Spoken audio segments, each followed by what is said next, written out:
Fala Transbordo! Uma boa tarde aí para vocês que estão acompanhando mais um episódio onde a gente vai falar sobre um assunto que é muito importante. É muito importante para você que está com a sua vida aí de ponta cabeça, não sabe por onde começar, tá cheio de projeto, começa pelo fim, o fim está no começo, enfim. Hoje a gente vai falar sobre algo que para mim é uma das coisas que mais me ajudou na minha vida e a gente vai falar com alguém que é especialista nisso, né, o Caio? Exatamente, e muito é assim, a pessoa não sabe aonde ela quer chegar e o pior, não sabe nem onde está, né? Esse que é o principal, né? Fazer uma autoanálise e verificar onde você está para assim começar a dar o próximo passo. E é isso aí. Então o que acontece? A gente vai falar sobre como organizar a sua vida, a autogestão. Como organizar, fazer gestão das 12 áreas da sua vida. E ninguém melhor aqui para falar sobre esse assunto do que a Tati. Tati, obrigada. Muito prazer, é um prazer imenso ter você aqui no nosso programa. Obrigada pelo convite. Legal, fala um pouquinho para nós, da onde que veio esse assunto de você, do Organiza, né? Eu sei que você tem uma mentoria que organiza. Sim. Da onde que veio isso? Conta para nós aí. Claro. O Organiza ele veio de uma necessidade que eu via muitas mulheres, muitos dos meus clientes precisando dessa organização de vida, dessa organização principalmente dos pensamentos, porque geralmente a desorganização externa ela reflete uma desorganização interna. E aí, compreendendo que era mais ou menos o mesmo padrão de necessidade, falei, por que não montar uma mentoria onde a gente organizasse tudo de dentro para fora? Porque tem muitas ferramentas que são auto-aplicáveis, né? As pessoas não sabem, mas são auto-aplicáveis. Então, eu pensei, eu vou trazer esse conteúdo para elas, uma estrutura pedagógica mesmo, para que elas consigam aplicar na vida delas, junto com ferramentas de organização. Então, foi assim que nasceu.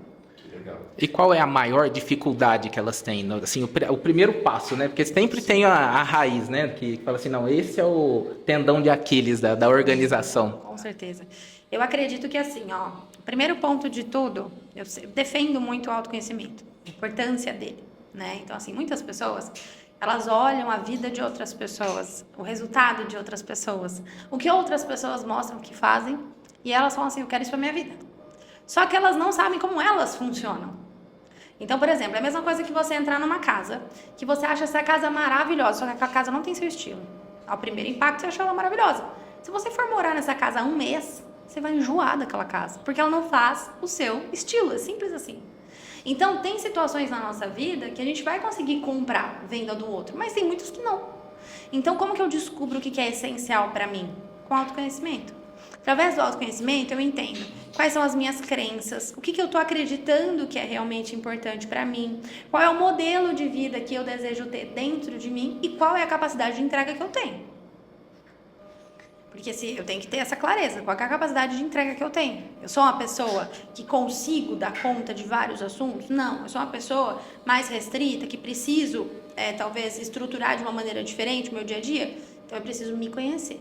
Depois disso, é fazer vingar o nosso tempo, né? É compreender realmente o que a gente precisa fazer agora, o que a gente precisa delegar, o que a gente precisa aprender a abandonar e o que a gente precisa aprender a planejar. E aí você monta isso na estrutura. Eu acho que o maior desafio é esse, é gerir o tempo hoje.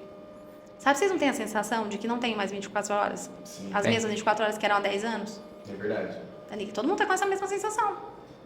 E na real é um acúmulo de informação. E a gente não para, né? Da hora que você acorda, você já está fazendo alguma coisa, você vai dormir, está fazendo alguma coisa, né? E celular na mão, hoje eu acho que chegou até a atrapalhar. É uma ferramenta que ajudou muito, mas em partes acabou atrapalhando, porque 2 minutinhos você perdeu 1 hora, né? Eu falo que assim, quando alguém me pergunta qual que é o primeiro passo para organizar, eu falo com uma agenda. Agenda física. Por que agenda física? A partir do momento que você abrir o seu celular agora, vão pular mensagens para você. Que pode ser assuntos interessantes, como pode ser assuntos não interessantes. E aí, dependendo de como você vai ver aquilo, a sua frequência muda, o seu pensamento muda. Você fala, putz, é verdade, não podia ter esquecido de fazer isso, porque você vê a carinha do fulano que mandou mensagem pra você. Putz, é verdade, eu não posso esquecer de fazer... Aí o que acontece? O que era para ser uma ferramenta de produtividade, se torna uma ferramenta de improdutividade. Porque você se torna passivo de qualquer informação, né, que os aplicativos mandam, que as pessoas mandam, e você acaba não seguindo sua agenda. Então, primeiro passo, agenda física, papel. Porque é só o que você anotou que vai estar ali. Ninguém tem o poder de anotar na sua agenda. Sim. Ninguém vai te chamar, não vai aparecer a carinha de ninguém na sua agenda. Ela é sua. Ali realmente está o que é importante. Exatamente. Então você vai abrir e a sua mente mesmo vai se condicionar. Peraí, que agora eu vou verificar meus compromissos. Não vou ficar me ocupando só. E aí, a partir do momento que você tem uma agenda e você cria essa rotina, muitas outras coisas mudam. Porque você também libera espaço para pensar em outras coisas importantes e criar. Muito do bloqueio criativo é por falta de agenda, por falta de checklist. Porque você fica o tempo todo assim, nossa, eu não posso esquecer de comprar água. Tá muito calor. Putz, eu não posso esquecer de comprar água. Eu não posso, espaço o dia inteiro, eu não posso esquecer de comprar água.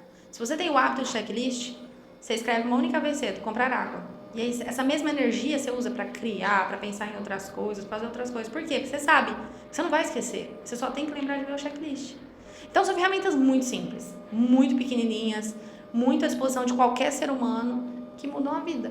E mais barato com o celular, né? Muito mais! Porque qualquer aplicativo, às vezes a pessoa vai lá e paga a versão paga de um determinado aplicativo para ter todos os recursos, em vez de ajudar, mais atrapalha. É verdade. O pessoal Não, usa você muito ganha o de Trello, brinde. né? O Trello. O Trello é legal, para você gerenciar seus projetos, né?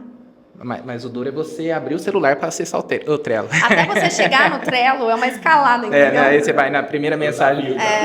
Exatamente. Tipo, agora eu vou fazer o que eu preciso fazer. Não, aí você vai abrir, aí você vai ver lá o Instagram, pula mensagem de alguém, aí você vai vendo, você vai recebendo informações. É o SMS daquele e-commerce que você compra que hoje tá com cupom, e aí você vai recebendo informação, quando você vê, só assim, putz, o que eu vim fazer aqui mesmo? E o WhatsApp continua acumulando mensagem. Perdeu tempo, gastou dinheiro. Uhum. É assim. E é verdade. Você falou uma coisa que eu achei legal, que é sobre o autoconhecimento, né? E eu posso até falar um pouco sobre isso, porque é o seguinte, houve uma época na minha vida, Tati, que foi o seguinte, onde eu não me conhecia. Inclusive, né, foi através do Marco que eu fiz um processo de autoconhecimento com ele. E depois que eu comecei a realmente olhar para dentro de mim e comecei a entender quem eu era. E eu comento até bastante aqui no nosso podcast, que é o seguinte, antes de eu me conhecer, eu lia livros sobre assuntos que eu nunca usei. Eu fazia cursos sobre coisas que eu nunca utilizei, porque eu estava sem... Perdido. Exatamente, perdido. E você falou uma coisa que eu achei muito interessante. Então, ou seja, o primeiro passo para a gente organizar a nossa vida é o autoconhecimento. E como que as pessoas elas podem fazer isso assim, de maneira prática? Ela precisa procurar um profissional de autoconhecimento? Você acha que assim, não, ela tem que procurar um profissional? Ou como que ela pode começar? Fala pra gente. Depende muito do perfil de pessoa, né? Eu utilizo do Eneagrama como base de autoconhecimento. Você fez o Eneagrama no seu processo? Qual que é o seu tipo? 3, ok. Então, assim, eu uso o Eneagrama e dentro do Eneagrama nós temos 9 perfis. Então, o que o Eneagrama entende? Que você tem um instinto predominante. Qual é esse instinto? Ou você é uma pessoa mental, ou você é uma pessoa emocional, ou você é uma pessoa instintiva. Então, nós somos corpo, mente e coração, certo? Só que um desses instintos, ele é predominante em você. Então, o Eneagrama a gente primeiro entende, qual que é o predominante em você, nele e em mim? Por que isso? Se tratando de uma pessoa mental, ela vai ter um pouco mais de dificuldade de encontrar esse autoconhecimento sozinha. Legal. Por quê? Porque ela é mental, então ela vai muito pela lógica, ela vai muito pelo que ela vê, ela vai muito pelo que as pessoas falaram, ela não vai muito do que ela sente, ela não vai muito dos impulsos do corpo, que isso realmente acaba induzindo a gente para um autoconhecimento de uma maneira mais efetiva. Então, se ele for uma pessoa mental, talvez ela precise de um processo de autoconhecimento mais estruturado. Inclusive, o processo de autoconhecimento com o mental tem que ser mais embasado em técnicas comprovadas, embasado em técnicas mentais, de PNL principalmente. Para quê? Para você conseguir acessar o que é preciso com aquele ser humano. Os emocionais, que é a sua tríade, como tipo 3, eles já são coração. Então, são pessoas sensíveis, pessoas que entram num ambiente e conseguem captar o que está acontecendo, qual que é a energia do lugar, as pessoas como elas estão se sentindo, entende? Então, essas pessoas, talvez se você mandar para uma meditação, ela vai ter mais facilidade de desenvolver autoconhecimento, porque ela tem mais facilidade de se perceber. Que legal. Entendeu? Sim. E temos as instintivas, que no Eneagrama elas estão no topo. Então, 8, 9 e 1 são instintivos. O que é o instinto? Corpo, energia do corpo, aqui e agora. Vamos fazer o que tem que ser feito. Então, fazer uma coisa por vez, porque tem que fazer. Essas pessoas, inclusive, são uma das que mais procuram autoconhecimento, porque o que elas estão sentindo, elas querem resolver agora. E aí, elas buscam autoconhecimento, e aí a gente estrutura de uma maneira mais com ação, com comportamento, porque ela é instintiva, então ela vai usar dessa energia da ação e do corpo. Então, assim, primeiro ponto, todo mundo precisa de um processo? Acredito que sim. Seria hipocrisia da minha parte falar que não. Legal. Mas alguns acessam com mais facilidade sozinhos esse autoconhecimento. Através do quê? Leituras, meditação, percepção do próprio comportamento, autoanálise, sabe? Então, assim, tô sentindo tristeza? Cara, por que eu tô sentindo tristeza? Todo sentimento vem de um pensamento. Qual foi o gatilho? Qual foi o pensamento? Sabe? Tô sentindo alegria, por que eu tô eufórico agora? Se essa pessoa tem esse hábito de se questionar, ela vai encontrar autoconhecimento com mais facilidade sozinha. Mas eu acredito que todo mundo deveria fazer. Mais rápido, né? Sim, é verdade. Para de sofrer, né? É. E se você parar e pensar, todos, pelo menos foi o meu caso, foi o seu, a gente começou a trabalhar na área depois que a gente participou de alguma coisa. Eu também. Também, eu participei de uma palestra do Marcos Meda, pela empresa. E Ele é de Enneagrama. ele é de Enneagrama e com ele também aprendi sobre PNL, que ele falava muito de PNL lá. E foi quando ele fez a pergunta. E eu já estava num processo de livro de autoajuda, porque o autoajuda é autoconhecimento e os livros é praticamente de coaching. Você vê as ferramentas que tem desses livros, é totalmente estruturado para isso, né? Ele é autoconhecimento aplicado. Né? Aplicação. E quando quando eu fui para lá, eu falei assim, todo mundo já falava assim, porque eu trabalhava com gestão de pessoas. O pessoal falava assim, parecia que era o Caio falando, porque a gente acabava replicando nas leituras, replicava no dia a dia. Então eu fui com aquela crença, falei assim, é mais do mesmo. Aí ele chegou e falou assim, qual que é o seu propósito? Pronto, já me arrebentou na primeira pergunta, porque eu já nem sabia, assim, propósito, eu já não tinha o que responder. Falei assim, poxa, baixa a bola, né, e começa a se enxergar. E foi daí em diante que aí eu entrei na parte fui estudar coach, fui estudar a parte de programação neurolinguística, que aí sim eu fui entender e me movimentar para despertar nessa área. É verdade, que sabe uma coisa que eu acho também? É o seguinte, eu acredito que antes da pessoa procurar também o processo, ela tem que se interessar em se autodesenvolver. Ela tem que se interessar em ser melhor, em evoluir. Porque eu acredito que existe uma etapa antes do processo, Sim. que é a pessoa entender que ela precisa se conhecer. Porque muitas pessoas, né, eu acredito que foi o meu caso, foi o caso do Caio, e eu acho que é o caso da maioria das pessoas, elas acham que se conhecem. Por quê? Por conta do que falaram a respeito dela, por conta enfim, das pessoas que tiveram influência sobre ela, ou até das próprias crenças que nós temos sobre nós. Mas quem nós somos de verdade? É no processo de autoconhecimento que eu até gosto de usar essa palavra, que é a desconstrução, né? Você desconstrói tudo que foi construído naquele terreno árido e constrói algo de verdade, com base sólida, que é o que você decidiu ser daqui pra frente, não é verdade? Sim, com certeza. É assim, ó, a gente o Enneagrama explica muito isso, né? Então, vamos lá. Vamos partir de um princípio. Você sabe qual é o seu tipo? Você já fez? Não, nunca fiz. Tá. Nós vamos partir de um princípio. Imagina que você tá ali na barriga da tua mãe, quentinho. Como é que deve ser a barriga da mãe da gente? Isso é uma delícia, né? Então a gente recebe oxigênio e alimento pelo cordão umbilical. A gente só tem que nem se preocupar, a gente só cresce naturalmente. É protegido do frio, do calor, da fome, de grandes ruídos, de tudo. Então a gente tá ali no quentinho, na barriga da mãe. De repente, no momento do nascimento, a gente sai, é expelido, lançado pro mundo, certo? Naquele momento que a gente é lançado pro mundo, a gente sente tudo. Então, por exemplo, os ruídos já ficam mais intensos, vem uma luz na nossa cara, a gente começa a sentir o toque, a gente é passado de mão por mão para testar a gente, leva um tapa, vira de cabeça para baixo, corta o cordão umbilical, tem que respirar, depois tem que sugar. Imagina qual que é a sensação que a gente tem quando nasce.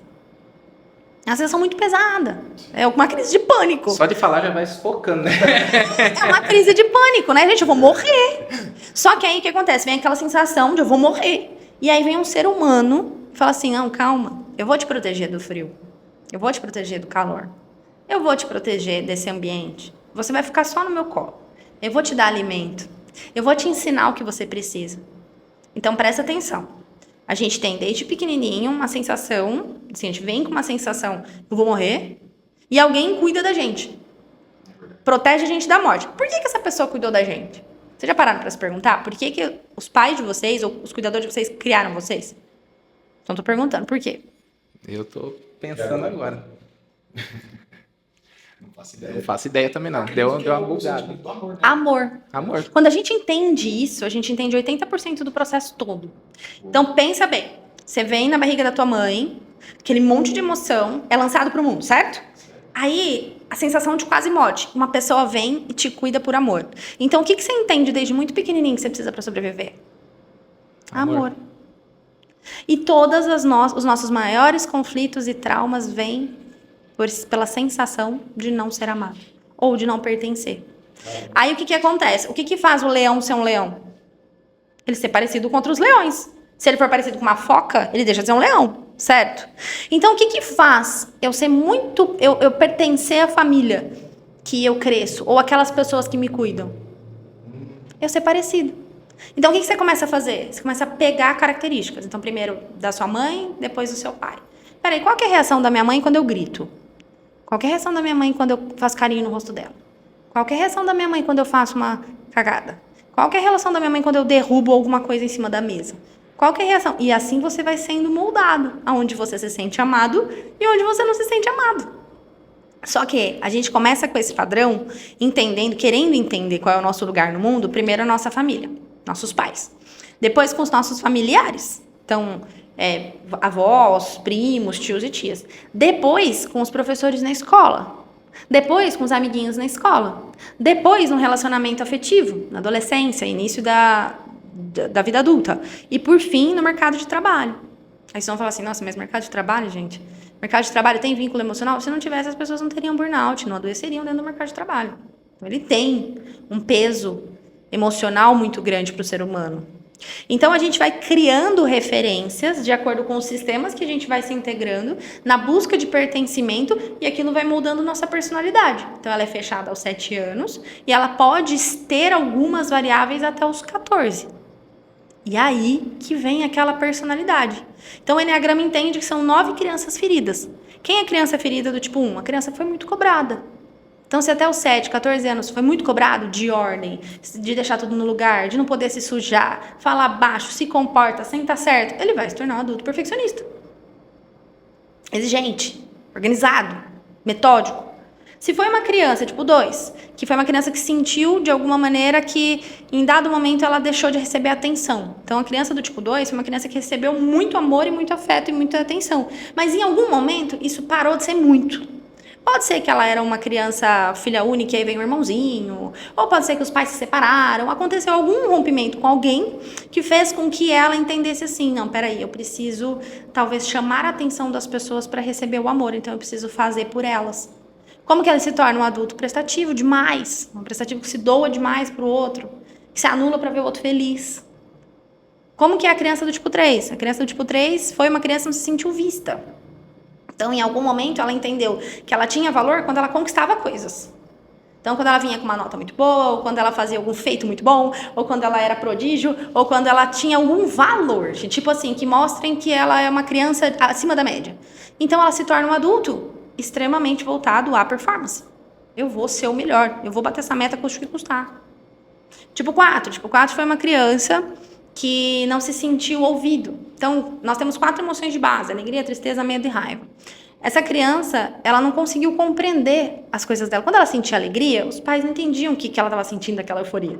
Quando ela sentia tristeza, eles também não entendiam. Era tipo, engole esse choro, menino, para com isso, nem é tudo isso. Quando ela sentia raiva, ela apanhava. E ela não entendia muito bem o que ela sentia. Então, o que ela se torna? Um adulto intenso. Um adulto que tudo que sente, sente muito. Sabe aquela pessoa que na fala traz muita intensidade? Tipo, você não sabe como eu tô me sentindo. Você não sabe o que você fez. Eu me senti, tipo 4. Tipo 5, analítico. Então, tipo 5 foi uma criança muito solitária. Talvez os pais saíam para trabalhar e ela ficava muito sozinha. Ou sofria bullying e aí ela mesma se distanciou, sabe? Ela se torna um adulto assim, sozinho. Muito inteligente, mas inteligente com máquina, com software, com questões que não dedicam de outras pessoas. É ele e aquela inteligência dele. Tipo 6 é o precavido, que é uma criança, que foi uma criança que teve alguma quebra de confiança. Então, pode ser que ele confiava muito em alguma pessoa, essa pessoa foi embora, ou traiu a confiança dele, ou ele perdeu o vínculo com alguém, sabe? Coisas muito simples. Pode ser que ele morava numa cidade e quando ele fez muitos amiguinhos na escola, os pais se mudaram de cidade, ele teve um rompimento. Então, o que ele entendeu? Que tudo pode estar muito bem e, de repente, ficar muito mal. Então, ele se torna um adulto ansioso, que precisa o tempo todo estar prevendo o que pode dar de errado para precaver as questões da vida dele. Tipo 7 foi uma criança que passou por algum trauma muito pesado.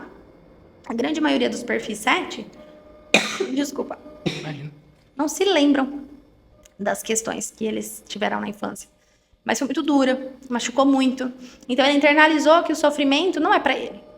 Então toda e qualquer questão de disciplina, de ordem, de que ele precisa começar e terminar, ele simplesmente muda de rota. Então são aquelas pessoas alegres, que estão sempre falando, que estão sempre pulando de galho em galho, porque elas não sabem, na verdade, o que elas querem, elas estão fugindo de uma dor. Tipo 8 foi uma criança muito controlada, provavelmente pode ter apanhado bastante, tinha algum perfil dentro de casa muito incisivo, então ele se torna um adulto controlador. E o tipo 9 é o mediador, que foi uma criança que não se sentia ouvida. Então era uma criança que fazia o meio de campo, tinha muito conflito em casa, ela que ficava ali, sabe, juntando as mãos dos adultos, falando, não, calma, tá tudo bem, fica aqui, se torna um adulto mediador. Adulto calmo, adulto tranquilo, que fica mediando as relações para que encontre a paz. Agora veja bem, será que todos os métodos de organização funcionam para todos? É verdade. Não tem como. Não tem jeito. Entende? Se eu der um método para um tipo 1 que já é metódico, eu não preciso nem explicar. Ele vai pegar a agenda e vai fazer acontecer. Se eu der pro tipo 7, ele vai enlouquecer, ele vai jogar a agenda na minha cabeça. Vai falar assim, que agenda? O que, minha filha, o que você está fazendo com isso? Deixa a vida me levar. Exatamente. Então, o autoconhecimento, ele é a estrutura. Para você saber, principalmente, o seu limite. Para você não se cobrar, para você não se frustrar, para você ter mais resultado. Então, assim, é indispensável. O processo de autoconhecimento, para você organizar a sua vida, ele é indispensável. É legal. E uma coisa que eu achei bacana também é o seguinte, a partir do momento que eu descobri o meu Enneagrama, né? Que eu era tipo 3, antigamente eu me sentia muito mal por conta disso. Nossa, porque eu sou muito competitivo, tudo que eu quero ganhar, e tudo que eu quero isso, tudo que eu quero aquilo. Mas eu entendi que não, eu poderia usar aquilo bem, eu poderia usar aquilo para eu conseguir chegar aos meus objetivos. Exato, porque tudo é a dose. Exatamente. Se ajusta, né? Exatamente. E eu percebi que o que acontece? Quanto mais eu utilizava daquilo, aquilo se tornava algo com facilidade. Eu conseguia chegar nos meus resultados com facilidade quando eu usava daquele meu perfil. E isso para mim foi sensacional. Por isso que eu falo, a gente só consegue melhorar aquilo que a gente... Melhor, a gente só consegue potencializar aquilo que a gente conhece. Exatamente, eu uso a analogia do controle. Então, se você está com um controle na mão que você não sabe para que ele serve, ele é só um controle, não serve para nada, na verdade. Você não sabe o que ele liga, você não sabe para que serve nenhum dos botões. Agora, quando você está com um controle que você sabe, não, ele é do ar-condicionado, esse botão aumenta a temperatura, esse botão diminui, esse botão liga a ventoinha, esse desliga, esse liga o termostato, esse desliga. Um exemplo?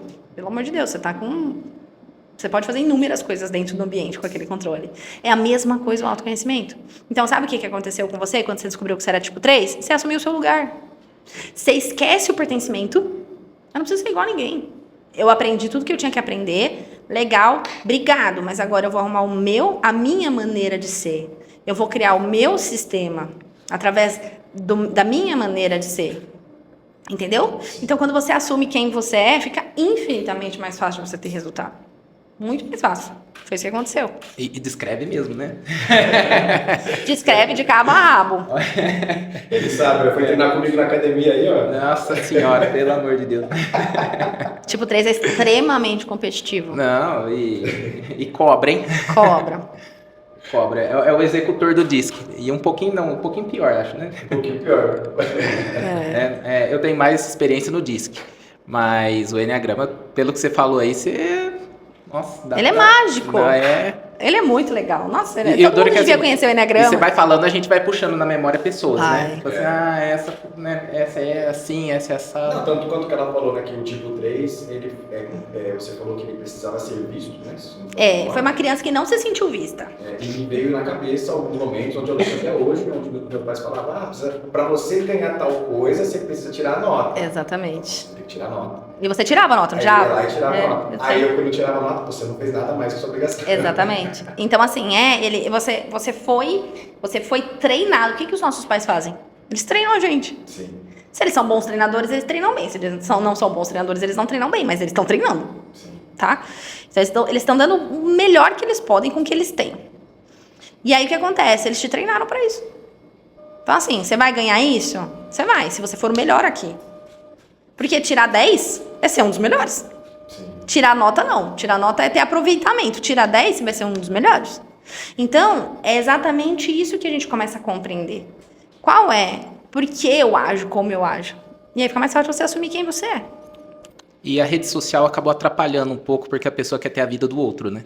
Ela se compara. Ela pega essa régua do outro e fala assim, não, eu não quero ser essa pessoa, esse tipo, né? E começa a se questionar demais por ser quem é, não aceita, né? E quer ter a vida do outro, né?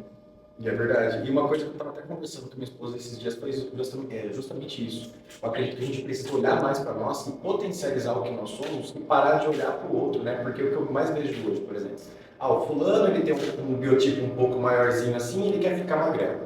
Aí aquele que é magrelo, não, ele quer ficar com o biotipo maior. E aí a pessoa ela não consegue olhar para si mesma e falar assim, pô, por que eu não potencializo o que eu sou? Você tá entendendo? Eu estou falando de corpo, mas isso para tudo. Assim como eu precisei fazer também, sabe? Eu preciso ser mais, sei lá, mais paciente. Não preciso, mas eu sou executor, eu gosto de fazer, eu gosto de meta, eu gosto daquilo, isso. Tanto é que eu até brinco. Você quer ver o que eu faço? Então vai lá, fala assim, duvido que você faz tal coisa. Os 90 dias, por exemplo, é isso. Uma vez chegaram para mim e falaram assim, duvido que você consegue ficar 90 dias sem comer porcaria e treinar todos os dias. Eu falei, agora eu vou ter que fazer. Aí eu peguei e fiz. Mas por quê? Eu percebi que é assim que eu funcionava. É o que você falou, né, Tati? É o seguinte, eu acredito que para a pessoa ela ter a performance dela, ela precisa se conhecer para ela encontrar qual que é o melhor caminho dela, não é verdade? O dela. Exatamente. O caminho dela, não o caminho que alguém falou para ela que era o certo. E sabe o que é mais importante? Quando você se conhece, principalmente tem acesso a essas ferramentas, você começa a entender melhor o outro. Você começa a parar de achar que o outro tem que ser igual a você. Assim, né? Você começa a entender. Aquela pessoa funciona dessa forma porque ele é assim, não adianta eu querer que ele seja igual a mim. É verdade. Né? Você começa a ter mais empatia. E é verdade. Não, você olha para as pessoas diferentes. Sim, né? Muito diferente. Você começa a aceitar. Acredito que é um sentimento de aceitação. Total. Você olha e fala assim, não, tá tudo não. bem, é o jeito dela. É o jeito dela e, pô, assim, ele vai na academia e quer pegar tudo lá, mas o outro não quer. Cara, um foca o resultado, o outro foca mais ou menos. E tá tudo bem, né? Eu acho que o mundo precisa de cada um dos tipos, não é verdade? Porque assim... Eles se complementam. É verdade, porque eu fico pensando, o que seria de uma empresa, por exemplo, de uma equipe de vendas, sem o tipo 3 para ele liderar e colocar meta e motivar e acelerar todo mundo, mas o que seria, por exemplo, aquele mais analítico para trabalhar lá, para trabalhar na gestão das pessoas, para entender, para se conectar mais sentimento com sentimento, para entender o que está acontecendo. O tipo 3 ele não é muito desse naipe, mas uma pessoa que eu não sei qual que é o tipo, né? Você pode até falar melhor, mas aquela que é mais gestão de pessoas, aquela que é mais analítica, que analisa mais os dados. Eu me identifiquei com 9. Mediador? Né? Principalmente em gestão de conflitos Mas esse é o cara que precisa dos conflitos. Muito. E você aprende dentro de casa, né? Da hora que você vai ver. Você faz naturalmente, né? É bem natural. Quando você vê, você já tá fazendo. Né? E principalmente tipos 8, 9 e 1, eles são instintivos. Então, tipos instintivos, eles têm como base o presente. Tipos emocionais, o passado. Tipos mentais, o futuro. Então, tipos 8, 9 e 1 são tipos da tríade instintiva, é presente. Então, se ele tá vendo um conflito, ele não vai pensar. Ele vai entrar e ele vai fazer. Se tem alguma coisa para fazer que vai deixar o ambiente mais harmonioso, ele não vai pensar. Ele vai pegar e ele vai fazer. Por isso que é muito comum você ver um tipo 9 executando. Às vezes ele nem sabe que ele tá fazendo isso. Às vezes só tá indo. Mas ele tá executando. Pra quê? Pra encontrar a paz. Seja no ambiente, seja numa relação, seja com ele mesmo, de alguma coisa que tá incomodando. Nossa, eu odeio discussão, brigas. Eu fujo de ambiente de conflito. Nossa, como eu fujo de conflito. E você vê na sua infância essas questões presentes? Algumas sim. Então vale a pena você fazer seu Enneagrama. Eu acho que pode te abrir muito a cabeça. Não, eu quero fazer o Enneagrama e o curso de Enneagrama. Faça a formação que você vai ver. Vou fazer a formação porque é algo que eu já tô lendo algo a respeito, tudo e... Bom demais. Tô me interessando. Legal. Tati, fala uma coisa pra gente, assim, na questão da organização da vida. Tá. Quais são as áreas da organização, assim, que a gente pode colocar de maneira prática, assim, pra quem tá assistindo hoje e fala assim, nossa, vou conseguir sair daqui um pouquinho mais organizado. Opa! Dá pra você fazer uma roda da vida. Legal. Uma roda da vida agora. Você pode pegar um papelzinho, qualquer papelzinho, um guardanapo de papel que você tiver, o bloco de notas do telefone que você tiver. E aí você vai dividir em 12 categorias. Na verdade, são 4 categorias e 3 subcategorias em cada um, tá? Então, nós vamos trabalhar com a categoria pessoal, a profissional, a de relacionamentos e a de qualidade de vida. O que a gente entende de vida pessoal? o que é sua saúde de disposição, seu desenvolvimento intelectual e seu equilíbrio emocional. Então, você vai dar uma nota para cada uma dessas áreas. Então, você vai pegar um papel, você vai falar, minha saúde e minha disposição, de 0 a 10, como é que ela tá? Aí você dá a sua nota. Meu desenvolvimento intelectual, quanto eu estou me desenvolvendo, aprendendo coisas novas. Desenvolvimento intelectual não é ler 5 livros por semana, é aprender algo novo todo dia. Isso você pode fazer com podcast, com esse podcast. Você pode fazer ouvindo, conversando com pessoas que têm mais conteúdo que você. Você pode aprender de inúmeras maneiras. Seu desenvolvimento intelectual, quanto você tem aprendido coisas novas, de 1 a 10, que nota que tá. E o seu equilíbrio emocional, quanto que você se sente equilibrado emocionalmente, que assim, você tem suas oscilações, mas você tá sempre de uma maneira linear, não tá sempre ou muito nervoso ou muito eufórico. 0 a 10, como é que tá seu equilíbrio emocional? Aí você fecha o lado pessoal. Dessas notas que você deu, o que você precisa dar atenção? Legal. Você deu as notas. É um overview da sua vida. O que você precisa olhar? Vamos pro profissional. Profissional, realização e propósito. Quanto você se sente realizado fazendo o que você faz profissionalmente? Quanto você se sente mais próximo do seu propósito? Recursos financeiros. Qual que é a sua capacidade de administrar seus recursos financeiros? A qualidade dessa administração? O equilíbrio entre o que você recebe e o que você entrega? Porque muita gente fala assim, eu ganho tão mal. Aí você, tá bom, mas o que você entrega? Você entrega menos do que você ganha. Então, assim, seja congruente. Para pensar, diante do que você entrega hoje, como é que está a sua questão financeira? E contribuição social. Quanto você contribui com a sociedade diante do que você faz profissionalmente. Isso seja com conteúdo, isso seja com dinheiro, com o que for. Saiu da área de profissional, a gente vai para relacionamentos. Então, como que está seu relacionamento com a sua família? E aí, se você é casado, com a sua família, seus filhos, não marido ou esposa, porque tem uma área só para o cônjuge. Mas as outras pessoas que você entende são sangue do seu sangue, sabe? Então, como é que está a sua relação familiar, de 1 a 10? Sua relação com seu cônjuge, namorada, namorado, seja quem for. E a sua relação social, com seus amigos. Que qualidade que você tem, de 0 a 10? Olha para isso e entende também o que é preciso mudar. E aí, depois a gente vai para a área de qualidade de vida. A qualidade de vida é criatividade, hobbies e diversão, que é muito importante, né? Então, quanto você se sente criativo ou está ativo nos seus hobbies, tem momentos de diversão, de 1 a 10, a qualidade disso. Espiritualidade, né, que é uma área pouco assim, que as pessoas não olham muito. Então, elas falam, eu tô com problema com dinheiro. Eu tô com problema na família. Eu tô com problema no meu casamento é uma porcaria. Tá, mas e a sua espiritualidade, você se conectou? Não. Então, assim, é uma área que precisa ser vista. Independente da sua religião, não é sobre religião. É sobre você, sua alma e suas questões espirituais. Então, nós temos criatividade, hobbies e diversão, espiritualidade e plenitude e felicidade. Quanto você se sente pleno, feliz, disposto com a vida que você tem, de 1 a 10. Se você fizer esse exercício simples, você vai conseguir compreender por onde começar. E aí eu sugiro que escolha 3 áreas. Geralmente são as menores, mas você também tem que entender se aquela área que você vai olhar vai impactar diretamente outra.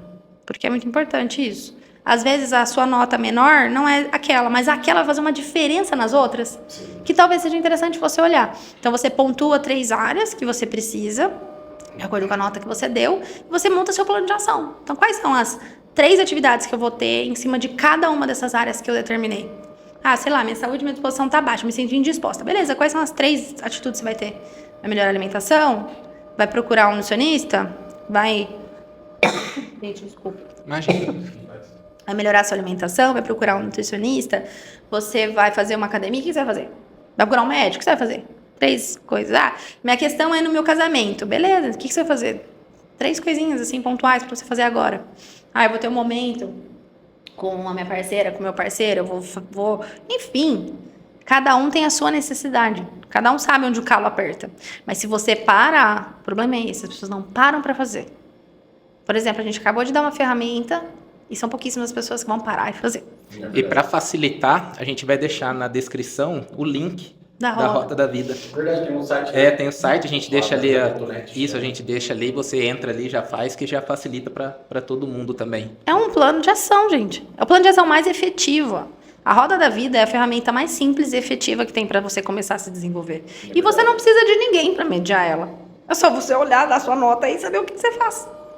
E é uma coisa que acontece em grande parte das rodas da vida. Você vê lá profissão, carreira, tudo lá no alto, aí você vê família pouco, né? Você vê tempo de lazer baixo, a hora que vê você tá focando demais sempre na profissão, no dinheiro e tudo, e todo o resto da roda fica para fora. E é verdade, uma coisa que você falou também, tá, a questão da espiritualidade, né? Tem pessoas que elas vivem com um buraco emocional em alguma área da vida que parece que aquele buraco fica eternamente, né? Ou é financeiro, ou é no relacionamento, ou é na felicidade. E aí parece que você pode reparar que normalmente quando existe esse buraco emocional que não vai para frente é porque a área espiritual muitas das vezes não está não está sendo cuidada. E aí quando a pessoa começa a cuidar da área espiritual, isso reflete em outras áreas. Até porque a pessoa ela se sente melhor, ela se sente mais plena, ela se sente feliz. Uma pessoa plena, ela não precisa ficar tapando os buracos emocionais dela com coisas, comprar coisas, com roupa de marca, com festa, enfim. Então o que acontece? Eu acredito que a espiritual é uma das mais importantes, né? E, inclusive até o Caio teve uma experiência no começo do ano com isso, né, Caio? Conta pra nós aí como é que foi. Porque eu fui fazer um exercício, me apliquei um exercício de PNL, e eu ficava buscando o porquê que eu me sentia tão sozinho. Eu falei assim, já fiz autoanálise, já procurei tantos porquês e consegui achar os porquês e porquê, né, desse vazio todo. E nesse momento, quando eu estava fazendo lá o exercício, me veio na cabeça assim, uma imagem num deserto, como se fosse um pontinho preto ali, e veio uma luz branca assim, e falou assim, você sente assim depois que soltou minha mão. Porque quando a gente que está nessa área do desenvolvimento pessoal, você vai ficando meio descrente em algumas coisas, porque eu sou hipnoterapeuta, faço PNL, então a gente começa a achar os porquês de alguns significados.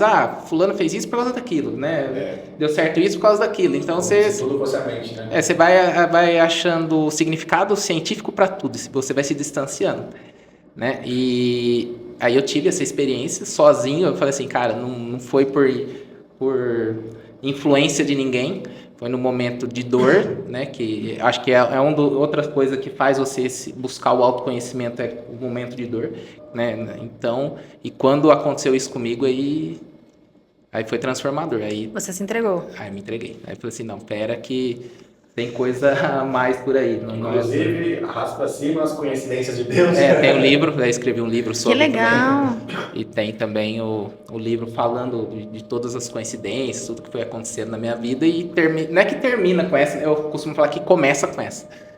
Né? Que depois disso eu tomei rumo para todas as áreas da minha vida. Falei assim, não, vai viver seu propósito, vai viver sua vida, porque eu acho que o significado que você precisava ter, você teve de uma maneira que você não tem explicação. Não tem. Eu falo assim, se eu fosse religioso, se eu fosse...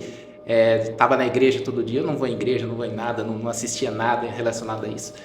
Aí foi tudo acontecendo. Eu não vou falar, senão daria um podcast aqui tudo, né? Mas só de Deus, né?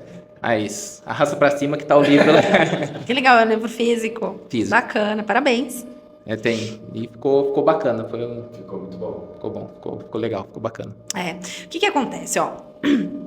Lembra que nós falamos do Enneagrama? Que a gente vai ficando muito parecido, né? Pra pertencer. Eu acredito que tem duas maneiras de enxergar isso, né? Eu acho que o pertencimento, ele vem muito do nosso ego. Então, a espiritualidade, ela nada mais é do que você pegar o seu ego e dar cada vez menos voz para ele. Então, você começa a entender a sua única referência.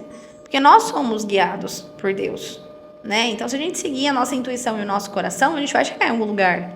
Né? Antes da gente vir, já estava escrito o que a gente ia realmente alcançar. Só que a gente busca muito no pertencimento o que a gente acredita que vai trazer felicidade. Então, eu quero pertencer, aí você pega também moldes da sua família. Como você falou, às vezes a pessoa ela tem um problema financeiro recorrente. Se você parar para ver, ela está querendo pertencer, ficando parecido com alguém. Tem alguém da família que também tem problema financeiro recorrente. Será que essa mãe, será que esse pai não tinha já esse problema financeiro recorrente? Ela está repetindo, reproduzindo para continuar se sentindo pertencendo ali? E a partir do momento que você começa a ir para essa espiritualidade, você para de buscar pertencimento lá, você busca pertencimento em outros ares. Como, por exemplo, os seus estudos sobre Deus. As pessoas que você começa a se relacionar são pessoas também que falam sobre isso. Você começa a buscar, talvez, numa religião, um encontro com outras pessoas que estão na mesma que você. Então você vai reforçando a sua voz interior, que nada mais é do que o canal de Deus com você. E depois que aconteceu isso, né, me colocaram no grupo de transbordo, que é onde estava o Vitor, que Legal. falava sobre também.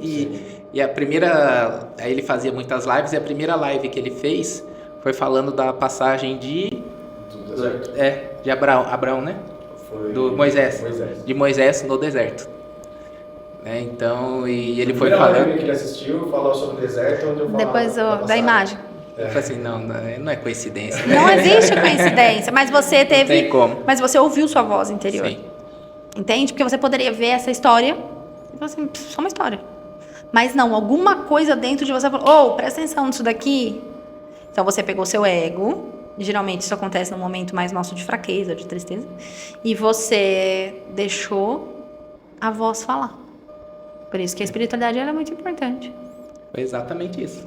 E é verdade. Tanto é que eu lembro que você falou que você estava numa época onde você tinha poucas pessoas que eram referência em quesito de desenvolvimento pessoal, né? E aí foi onde a gente pegou e começou a criar um ambiente com pessoas que se interessaram por isso, né? Foi coisa que foi tipo uma semana. Foi, depois veio o podcast, aí eu não era o host do podcast, era um outro colega nosso, tanto que ele tá trabalhando agora, daqui a pouco ele tá aqui junto, né? Mas para falar o quê? De desenvolvimento humano e se conectar com pessoas que falam de desenvolvimento humano. Pertencer. É verdade. É a busca pelo pertencimento. Que talvez há 5 anos atrás, vocês não fariam. Porque estava pertencendo outros ares. E tá tudo bem, nossa mudança é constante. Vambora, é assim que funciona. Ô Tati, fala uma coisa pra mim. Como é que é hoje você lidar com essas pessoas que elas querem organizar a vida delas? Qual que é a maior dificuldade que elas têm hoje? É no quesito espiritual? É no quesito financeiro? Eu acredito que muita gente está reclamando do financeiro, né? Sim. Eu acredito que é o cerne de todo mundo. E uma coisa que eu vejo também, né, eu como uma pessoa que também gosta dessa parte do desenvolvimento, é o seguinte, hoje muitas pessoas acham que o problema está no desenvolvimento financeiro e na verdade está no emocional, está no espiritual, como a gente já falou. Como é que é isso? Tem gente que não sabe que merece. Putz, merecimento. Tem muita gente sofrendo de crise de merecimento. Uou. Isso veio dentro de casa. Você não fez mais sua obrigação. É verdade. Você baixa a bola. Nossa, tá se achando. Fica quietinha. E a gente vai sendo abafado. Primeiro dentro de casa, depois na escola. Então você vai falar alguma coisa, o amiguinho ri. E isso tudo vai moldando. E aí você tem crise de merecimento quando você se torna adulto. Né? Então assim, você até quer uma vida incrível, mas você no fundo, você não acredita que você merece. E aí entra de novo o espiritual. Porque a partir do momento que você se conecta com o espiritual, você vê as infinitas possibilidades. Que não é sobre o que você viveu até hoje, é sobre quem você nasceu para ser. O que você viveu até hoje foi só um caminho para chegar. Então, eu acho que não tem uma área que as pessoas estão mais hoje assim. Eu acho que elas estão perdidas de quem elas são. Isso assim, é muito. Elas estão totalmente perdidas de quem elas são. Da capacidade delas, do que elas podem encontrar, do caminho que elas podem trilhar sem medo. Sabe? Eu acho que elas estão perdidas delas. Não é uma área específica. Entendi. Acho que é um poder pessoal que falta, sabe? Tati, seria como se fosse um bloqueio de autoimagem? Isso? Total. Porque o merecimento, eu sei que ele tem muito a ver com o bloqueio de autoimagem, né? E tudo que a gente vê repetidas vezes, a gente ouve repetidas vezes, vai tornando uma verdade pra gente. E aqui a gente tá vendo repetidas vezes, ouvindo repetidas vezes, a verdade do outro. É verdade. E você percebeu que depois da pandemia tudo piorou? Eu acho que depois da pandemia começou a busca, viu? Eu sinto isso. Antes da pandemia, eu tinha muitos clientes que me buscavam para performance profissional. Hoje não. Hoje é tipo assim, eu quero performance pessoal. Eu quero qualidade de vida. Eu quero respirar. Eu quero poder ter paciência com meu filho. Eu quero poder fazer coisas da vida. Eu acho que isso mudou muito depois da pandemia. O pessoal começou a buscar realmente aquilo que faz sentido para ela. Porque a pandemia também, o pessoal acabou vendo que não valia nada a pena, né? Não, porque a pessoa que tinha muito dinheiro acabou morrendo. Não adianta você ter mais ou ter menos, de repente amanhã você não acordava. Aí ele começou a já não sabia conviver com a esposa ou com o marido dentro de casa, 24 horas por dia, aí começou a ter problema, e aí o que acontece? Quando você começa a perceber, eles começaram a valorizar muito mais as questões pessoais do que somente as questões financeiras. As pessoas começaram a ver que elas não sabiam se relacionar entre si, porque ficar tanto tempo em casa, né? Elas viram que elas não conheciam com quem elas estavam casadas. É isso aí.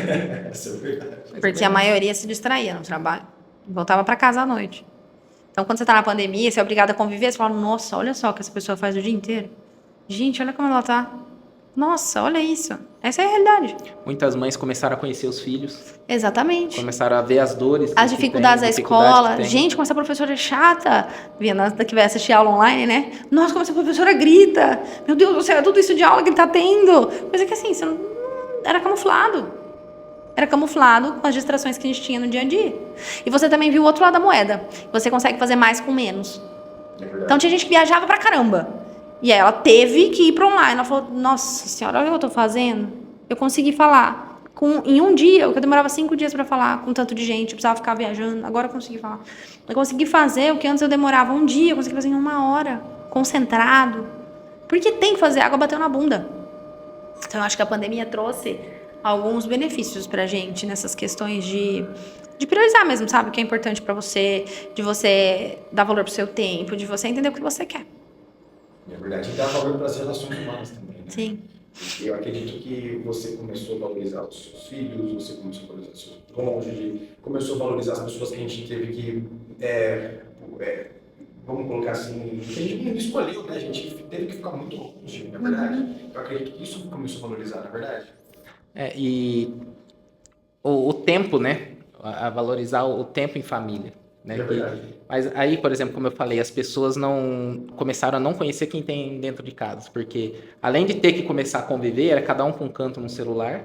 É verdade. Né? Assim, não existia diálogo, né? Sim. Porque por mais que você estava dentro de casa convivendo, é cada um com um canto.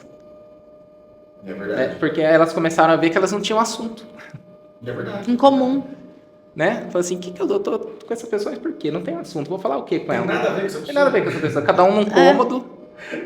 É verdade. Né?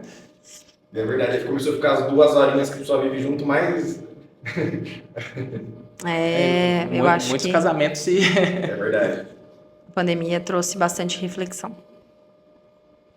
Bastante mesmo. É verdade. E esse, pra mim, que é um dos motivos mais importantes da gente se organizar, na verdade. Porque, afinal de contas, se a gente organiza o nosso tempo para ter tempo de qualidade com o nosso cônjuge, tempo de qualidade com os nossos filhos, para cuidar de nós mesmos, na verdade, eu acredito que também muitas pessoas acabaram vendo também que a estabilidade não existe. Porque até o emprego que a pessoa achava que era o mais estável começou a perceber que não. Então, ou seja, isso voltou para a pessoa buscar o autodesenvolvimento, buscar ser 1% melhor todos os dias. Sim, se destacar. Na verdade. Então, eu percebi que não só isso, mas as formas de trabalho também mudaram. Antigamente, o prédio enorme, maravilhoso, era a coisa mais linda do mundo. Hoje não, hoje você pode trabalhar de casa e ter o mesmo faturamento. Total. Não é verdade? Total. Assim, eu acho que essa foi uma das maiores lições. Você fazer mais com menos. Eu acho que essa foi uma das maiores lições.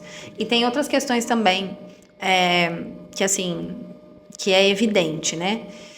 Eu acredito que a gente vai seguindo também um padrão. Então, muitas vezes, a gente entende que a gente precisa ficar na empresa das 8 às 6. Por quê? Porque a gente viu os pais das 8 às 6. E porque o amigo das 8 às 6, o CLT das 8 às 6, a maioria das 8 às 6. E aí você começou a querer se adequar àquilo e muitas vezes você faz mais com muito menos do que isso. Você não precisa estar lá das 8 às 6. Você tem uma mentalidade de que você precisa fazer isso, sendo que na real, a sua posição, ela te permite fazer várias coisas com aquilo, isso inclui até a tua vida pessoal.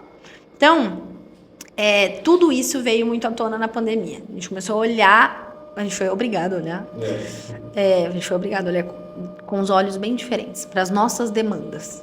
E aí, o que importa também? O empreendedorismo feminino cresceu muito na pandemia. Então, assim, muitas mães de família falaram, não, peraí, eu tenho que mexer o bolo aqui. Porque, né, a gente não sabe se meu marido vai perder o emprego, não vai perder, se a empresa vai prosperar, não vai prosperar. O que é de empresa que abriu, de mulher mesmo, sabe? Vou fazer brigadeiro, vou fazer pudim, vou fazer torta, vou vender para fora. E elas começaram a compreender que elas tinham a capacidade também de empreender. É verdade. Que era simples. E hoje tem empresas muito grandes que vieram assim, fazer um brigadeiro na própria cozinha. Sim. Então eu acredito que abriu muito a mente. A pandemia abriu a mente. Tati, e fala uma coisa pra mim. Durante a pandemia, você teve demanda sobre pessoas que queriam se organizar no home office, né? Porque foi uma das minhas demandas, no caso, né? E eu me cobrava muito sobre isso. Eu queria trabalhar 8, 10, 12 horas dentro de casa. Sendo que foi depois que eu comecei a perceber que não havia essa necessidade, né? Uhum. É uma crença nossa, né? É uma De que crença. ser produtivo e trabalhar muito que são duas coisas totalmente diferentes, não é verdade? Né? Ser produtivo é diferente de estar sempre ocupado. Tem pessoas que estão sempre ocupadas e não são produtivas, não produzem nada. Elas ficam apagando incêndio. Tem pessoas que são produtivas sem estar sempre muito ocupadas. Então elas conseguem resolver as coisas num pulo. A demanda que veio de desenvolvimento na pandemia eram sempre relacionadas a essas crenças, que, lógico, impacta na falta de habilidade de lidar com home office. Então, é a crença de eu preciso estar na rua para produzir. Eu preciso olhar para a pessoa para vender para ela. Nossa. Eu preciso tocar, dar a mão para a pessoa para vender para ela. Eu preciso ter o produto para entregar para ela, que é o modelo que a gente aprendeu que tinha que fazer dentro do trabalho, né, que cada um exerce. E a gente acabou compreendendo que na pandemia não dá para dar um jeitinho. Só que para a gente conseguir dar um jeitinho, as pessoas precisaram dos nossos serviços, dos nossos produtos primeiro. Então, no começo da pandemia, como é que tava? Tava todo mundo meio receoso. Todo mundo dando uma segurada, sem gastar muito, a gente não sabe quanto tempo vai durar esse negócio, não vai durar tal. Depois, as pessoas começaram a se adaptar. Não, deixa eu ver o que eu consigo comprar do jeito que dá. Né? Quais são as empresas que me entregam, o que eu consigo fazer. E aí, a gente também foi se adequando a essa demanda de home office. Então, assim, apareceram pessoas, total, mas apareceram também muito mais pessoas para estruturar o negócio delas no online Que legal. do que, de fato, para elas lidarem emocionalmente com o home office. Por quê? Olha só, nem todo mundo tem habilidade para falar em vídeo, nem todo mundo tem habilidade para vender no Instagram, nem todo mundo tem habilidade para vender alguma coisa online, para abrir uma live. E aí todo mundo se sentiu assim, ou eu faço isso, que é o único canal que eu tenho agora, ou eu vou quebrar. Como é que eu faço isso? Então, essa era uma demanda que vinha muito. Eu preciso ir pro Instagram agora.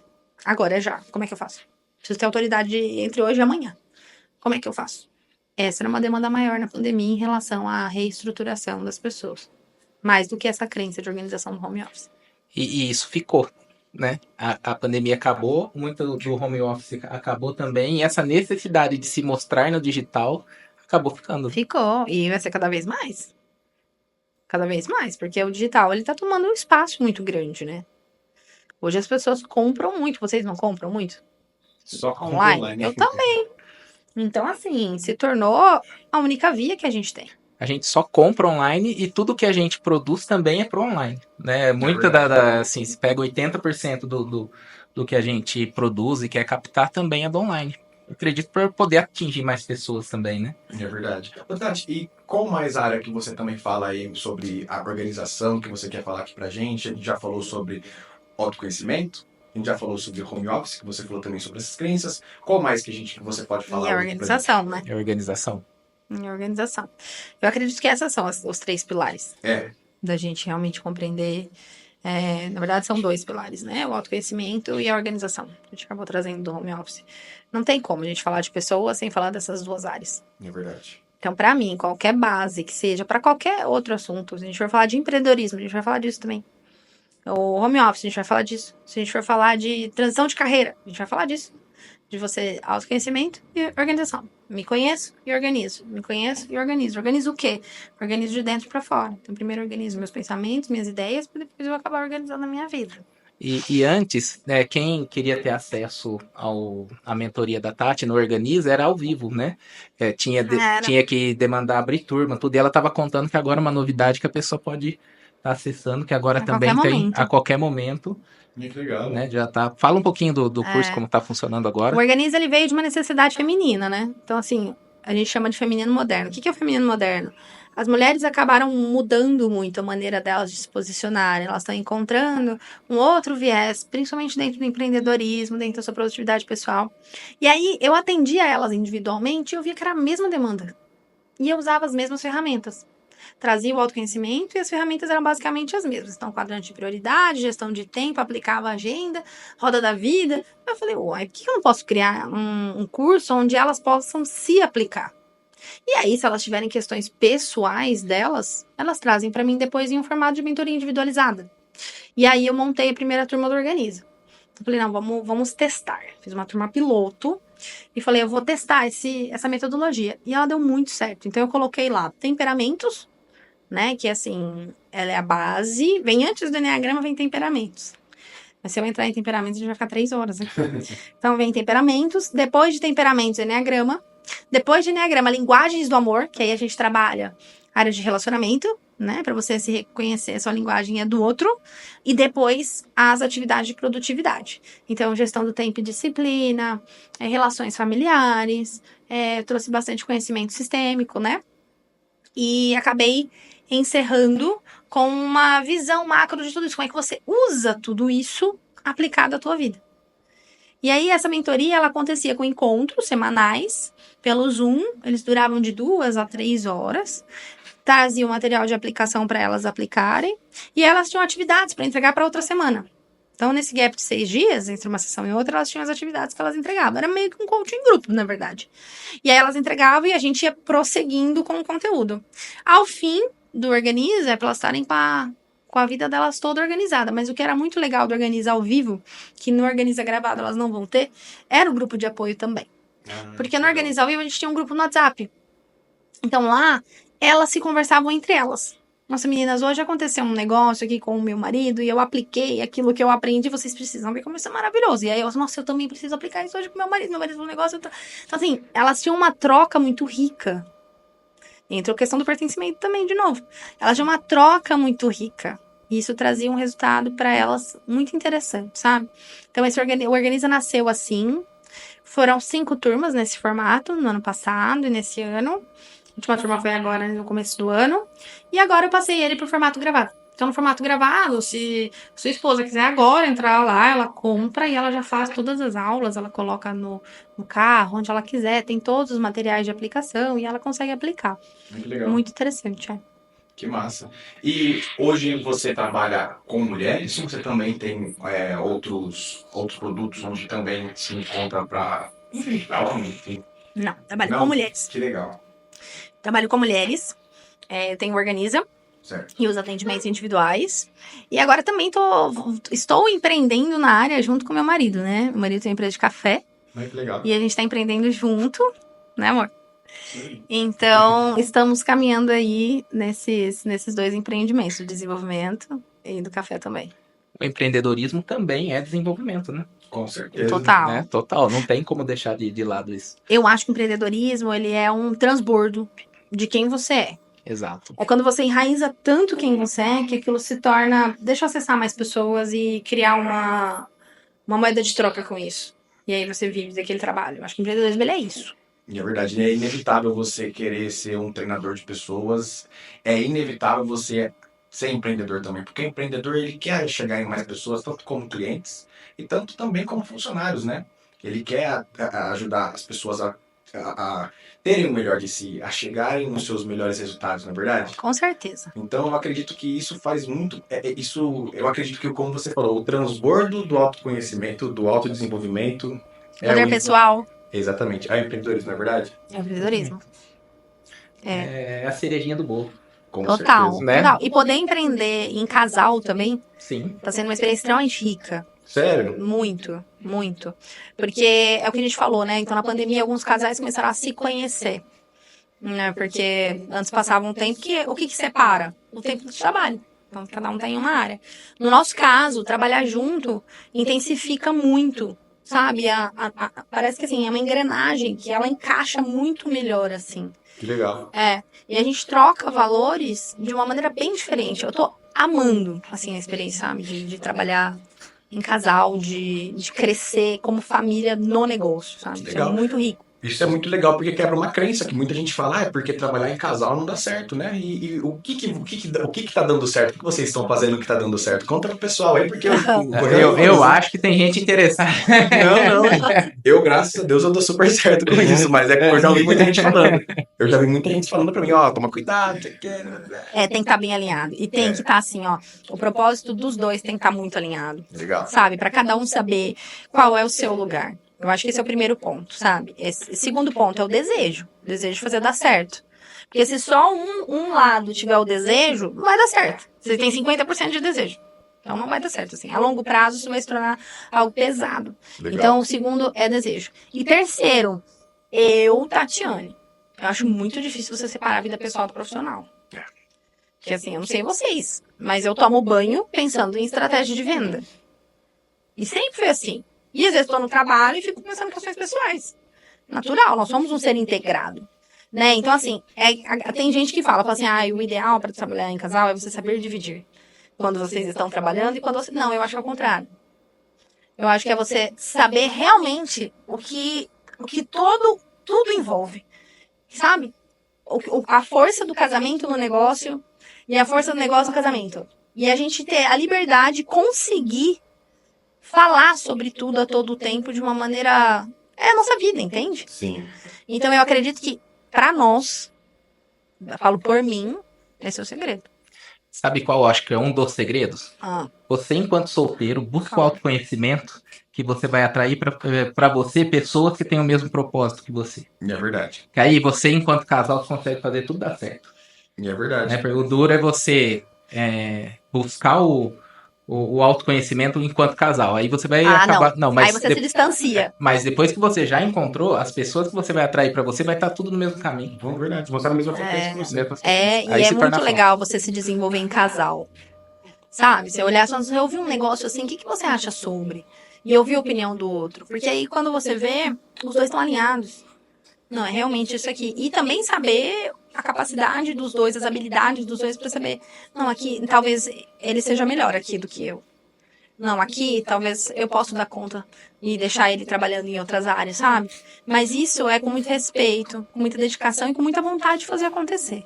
É verdade. Não é por obrigação, é porque realmente tem vontade de fazer acontecer. Porque se for por obrigação, fica chato. É verdade. Tudo que se torna obrigação se torna algo chato, na verdade. É verdade. E também, querendo ou não, é como você falou, né?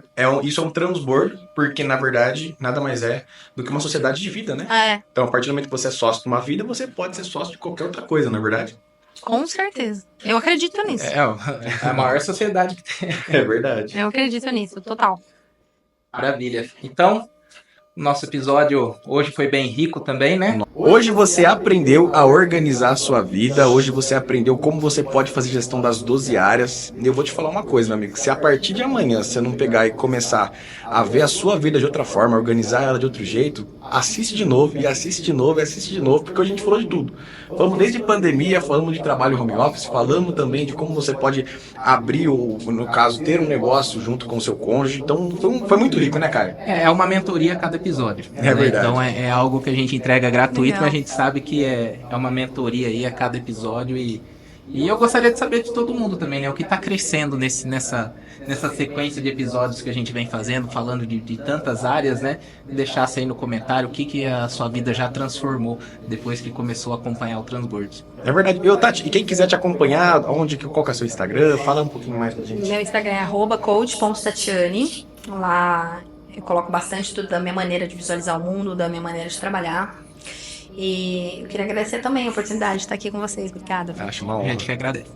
E é isso então, galera. Tamo junto. Muito obrigado aí pra você que acompanhou. E que você, mais um episódio, seja 1% melhor que ontem. Hoje deu o quê? Uns 70% melhor que ontem, né? Hoje, né? E a gente vai deixar a ferramenta também no link, né? E garanto que depois disso ela vai começar. Aí, ó, @Caio Colette, ele vai fazer uma sessão gratuita com você. É nóis, tamo junto. Valeu. Obrigada. Obrigado.